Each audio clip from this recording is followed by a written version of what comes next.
Three, two, one. Hello, friends, and welcome to another episode of Hanging with Janky. I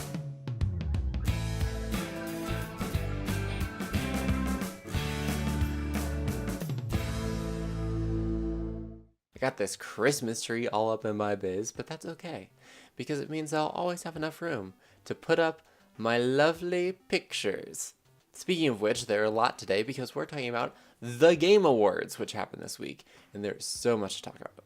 First and foremost, I'm going to talk about the thing that I think is most hilarious and exciting, which is Link has a motorcycle. So, I'm sure a lot of you out there are familiar with Legend of Zelda Breath of the Wild through me, if nowhere else.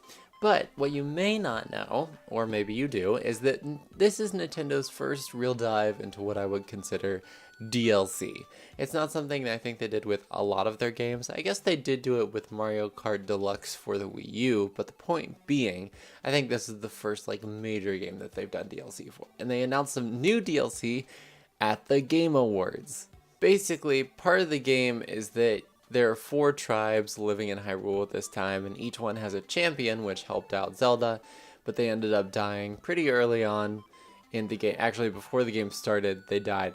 Look, I'm not about to get into the lore of Breath of the Wild right now, but the point is that this new DLC is called the Ballad of the Champions, and it lets you explore the lives of the champions themselves, which is super duper cool. Now, each of these champions has a giant mechanical beast that accompanies them and that they use to fight off Ganon. And of course, Link has nothing like this until now. He has the something Bike Zero. What's it called?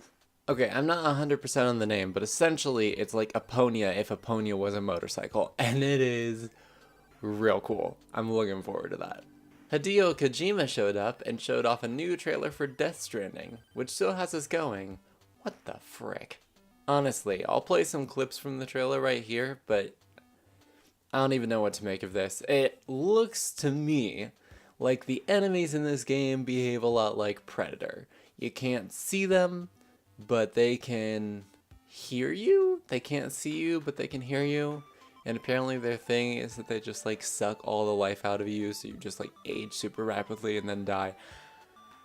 And then there's that thing with babies, and I don't know. I don't know what to make of any of my friends, but yeah, I don't know. I don't know. Hashtag Good Guy Bethesda and Linda Carter have a very special message for us about single-player games. What seems to me to be a hilarious jab at the games industry in general, which seems to be moving away from single-player adventures and turning to games as a service, Bethesda got Linda Carter, the original Wonder Woman, to come and film a PSA with them about all of the single-player games they made this year. It was pretty great. They even had a hashtag #SavePlayer1, which I'm totally into, which then in turn made Joe, who I was watching the Games Awards with, say #GoodGuyBethesda, which is cool. Oh, and they also donated a whole heap ton of money to an awesome indie organization so that more independent developers can continue to create awesome single-player games, which is super dope. In other hilarious clips from the Game Awards, let's talk about this French Tommy Wiseau impersonator and his rant against the Oscars.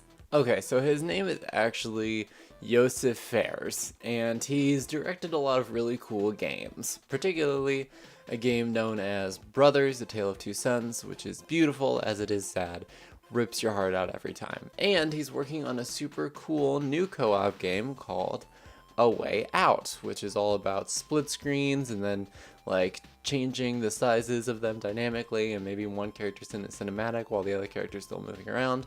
There's a lot of cool things going on, but the point is that he went on this absolute rant about how great the Game Awards are and how great indie developers are and how he'd rather be nowhere else and how the Game Awards is the best game show, award show, and that we should all,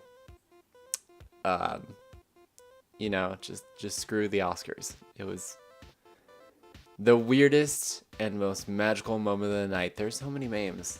There's so many memes all across the internet already about it. To be fair, it's great promotion for his game.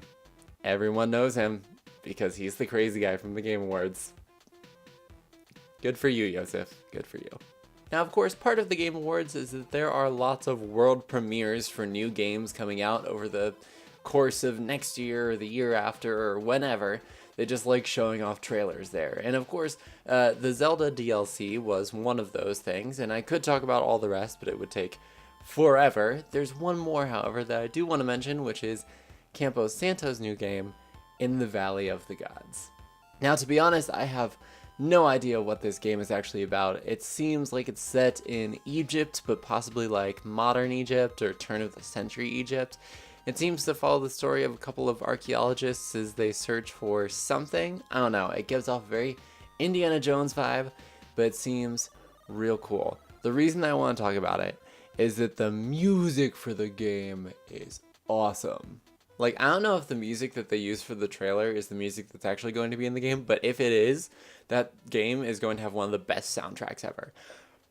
I do not use the phrase "take me to church" lightly, because there are very few songs that I feel that that's an appropriate phrase to describe, but the backtrack for that trailer took me to church. It was good stuff. I could feel it in my rib cage. It was like, you felt it, and you felt hype for that game based on the music alone. I'm excited. And of course, one last bit of news coming from the Game Awards, which is which game won Game of the Year? Well, unsurprisingly to me, because I voted for it, Breath of the Wild won Game of the Year, which I'm super happy about, and so was the game's director. He was wearing like a Zelda hoodie and he had like the rusty Master Sword. He was into it. Like, that's one of the things that I love about Nintendo. Whenever they like present something or whenever they have to show up for stuff, like they're all about it. You know, they're just in. They are in, and it's great. Oh, speaking of Nintendo, there is one more thing. Oh my goodness, let's talk about this. So Bayonetta 1 and 2 are coming to the Switch, and then Reggie, the president of Nintendo of America, pulled that classic bait and switch and was like, you didn't think we would just come here to show off remakes, did you? Nah. Bayonetta 3 coming to the Switch. Oh my god. I don't know what that was, but it's super hype, and I'm excited. And now I'll round out the week as I always do, which is thanking new subscribers to the channel. There are 328 members of the Jank Squad now on YouTube, which is super awesome and cool, and I have someone to thank. Unite Players, thank you so much for subscribing and becoming part of the Jank Squad. I appreciate y'alls. I hope that you're awesome and wonderful, and that you continue to be awesome and wonderful and great. Thank you so much for subscribing. And of course, thank you to all 328 members of the Jank Squad. I appreciate and love you all. Thank you so much. I appreciate your support. I appreciate that you watch things. I appreciate everything. So, thank you all so much. Love you. And that's all I have this week. So, thank you all for joining me for another episode of Hanging with Janky.